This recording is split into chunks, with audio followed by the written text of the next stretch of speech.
আজকে বলিউডের অন্যতম একটা কুইন নারীকে নিয়ে আলোচনা করব, রানী মুখার্জি।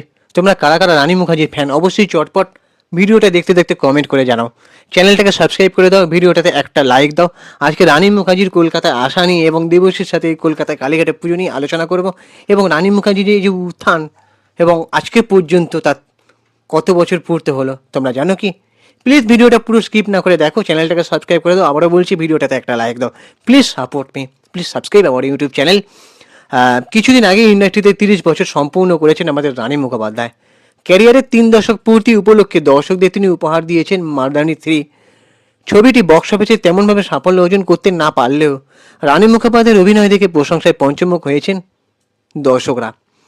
আর কিছুদিন আগে ইন্ডাস্ট্রিতে 30 বছর পার করেছেন রানী মুখোপাধ্যায়। ক্যারিয়ারের 3 দশক পূর্তি, এই যে ঘটনাটা, এই যে ব্যাপারটা বেশ ভালো লাগছে। রানী মুখোপাধ্যায় দেখতে দেখতে 30 বছর পার করে ফেললেন।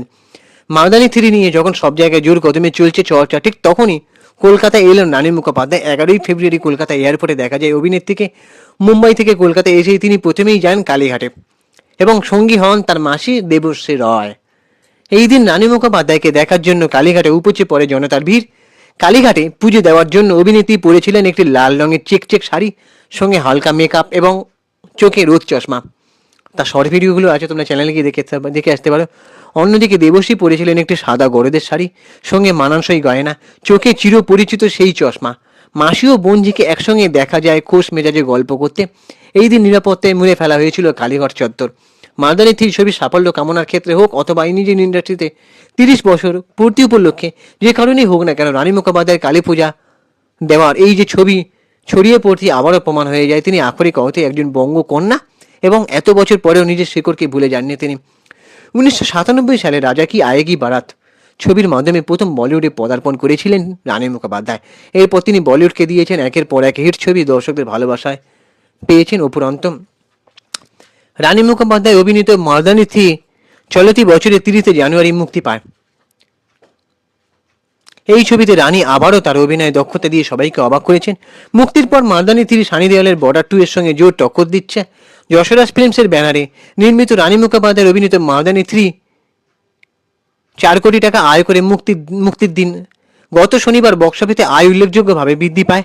স্যাগনেলকের একটি প্রতিবেদন অনুসারে এখনও পর্যন্ত এই সিনেমা 2.75 কোটি টাকা আয় করেছে। ভারতীয় বক্স অফিসে এর মোট আয় 30.90 কোটি টাকা। তো রানী মুখোপাধ্যায়, তোমরা প্রসেনজিৎ চট্টোপাধ্যায়ের সঙ্গে বিয়ের ফুল বলে একটা সিনেমা আছে, দেখেছো তোমরা। রানী মুখোপাধ্যায়ের প্রথম হিরো প্রসেনজিৎ চট্টোপাধ্যায়। যদিও আমাকে একজন আমার মানে সাবস্ক্রাইবার বন্ধু একটা কমেন্ট করে জানিয়েছেন, সেই কমেন্টটা ঠিক ছিল এইরকম যে রানী মুখোপাধ্যায়ের প্রথম হিরো নাকি বাংলা সিনেমায় টোটা রায়চৌধুরী। দেবাঞ্জলি ছবির মাধ্যমে হয়তো সেইখানে তাদের চরিত্র পরিসরটা বড় ছিল না বা বড় ব্যানারের ছবি ছিল না বলে হয়তো প্রচার পায়নি, বা হতে পারে সেই ছবিটা পরে মুক্তি পায় তাই জন্য। তো সাবস্ক্রাইবার বন্ধুর এইটা আমি স্ক্রিনশট দিয়ে তুলে ধরলাম, তোমরা দেখো। আর কোনটা সত্যি যে বিয়ের ফুল কি রানী মুখোপাধ্যায়ের প্রথম ছবি? রানী মুখোপাধ্যায়ের বাবা হচ্ছে রাম মুখার্জি। সে কিন্তু বেশ টলিউডে বড় বড় কয়েকটা ছবি উপহার দিয়েছে। রক্তে লেখা, রক্তের নদীর ধারা, তোমার রক্তে আমার সোহাগ, আর প্রত্যেকটাতেই রাম মুখার্জির শালিকা দেবশ্রী রায় অভিনয় করেছিলেন। আর সেই রাম মুখার্জি তার পরিচালনাতে বিয়ের ফুল সিনেমাটা বোম্বাদাকে নিয়ে করেছিলেন। বোম্বাদার সঙ্গে এই সিনেমাটা বিশাল হিট হয়েছিল। তার গানগুলো যেমন যতই করো বাহানা, যতই করো নানা, মানে গানটা বিশাল হিট। তারপরে মন আমার এক নতুন মস্তানি শিখেছে, ওফ, গানগুলো আজও রিলসে প্রচুর লোক সেটাকে ব্যবহার করেছে। আর সেই গানটা এখনো পর্যন্ত আমিও কত রিলস করেছি, মানে আজও সেই গানগুলো মন ছুঁয়ে যায়। তারপরে তাদের 2 বোনের নারী হালদার রানী মুখোপাধ্যায়ের একটা গান বিশাল হিট। আর রানী মুখোপাধ্যায়কে প্রসেনজিতের সঙ্গে বেশ মানিয়েছিল। সে যদি টলিউডে আরও বেশ কিছু ছবি করতে ভালো হতো, কিন্তু সে বলিউডের সাফল্য পেয়ে এখানে আর আসেনি। হয়তো সেখানে বলিউডের সাফল্য না পেলে এখানেই তাকে ছবি করতে হতো। তো তোমাদের কি মতামত এবার তোমরা কমেন্ট করে জানাও। আর চ্যানেলটাকে সাবস্ক্রাইব করে দাও, ভিডিওটাতে একটা লাইক দাও। আরও একটা কথা বলে রাখি, কাজলও কিন্তু মানে এখানে সবাই মিলে আড্ডা দিত। প্রসেনজিৎ চট্টোপাধ্যায়, দেবশ্রী রায়, রানী মুখোপাধ্যায়, কাজলও তাদের মধ্যে ছিল।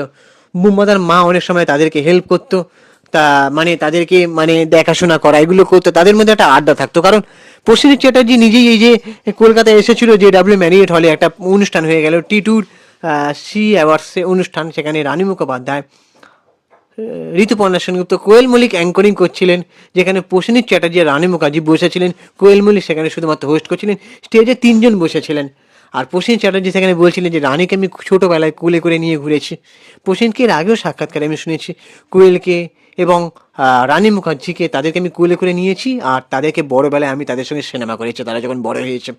আর রানী মুখোপাধ্যায়ের সঙ্গে একটা মজার কথাও শোনা যায়, বুম্বাদাকে নাকি রানী মুখার্জি বিয়ে করতে চেয়েছিলেন। সেখানে বুম্বাদার মা নাকি রানীকে বলতেন যে বুম্বাদা তো তোর থেকে বয়সে অনেকটা বড়, তো তোর যখন বিয়ে হবে তখন তো বুম্বাদার চুলদারি পেকে যাবে। তখন তখন রানী মুখার্জি মজা করে বলেছিলেন যে কেন, আমি তো বুম্বাদার চুলদারি কলপ করিয়ে নেব। সেই যে মজার সংলাপগুলো বুম্বাদা অনেক সময় অনেক জায়গায় বলেছেন, রানী মুখার্জি সেগুলো শুনলে এখনও মজা করে হাসেন। বর্তমানে তার স্বামী হচ্ছে আদিত্য চোপড়া, বড় প্রযোজক। তো তার সঙ্গে রানী মুখার্জি ভালোই হ্যাপিলি আছেন, তো তার জন্য অনেক শুভেচ্ছা। তবে আমি চাই রানী মুখার্জি বুম্বাদার সঙ্গে আবার টলিউডের ছবি করুক, সে টলিউডে হোক আর বলিউডে হোক, ছবি করুক, এটাই চাই। এবার তোমাদের কারা কারা এক্সাইটেড তারা জানাও কমেন্ট বক্সে। চ্যানেলটাকে প্লিজ সাবস্ক্রাইব করে দাও, ভিডিওটাতে একটা লাইক দাও। টাটা, চলো পরে ভিডিওতে দেখা হচ্ছে।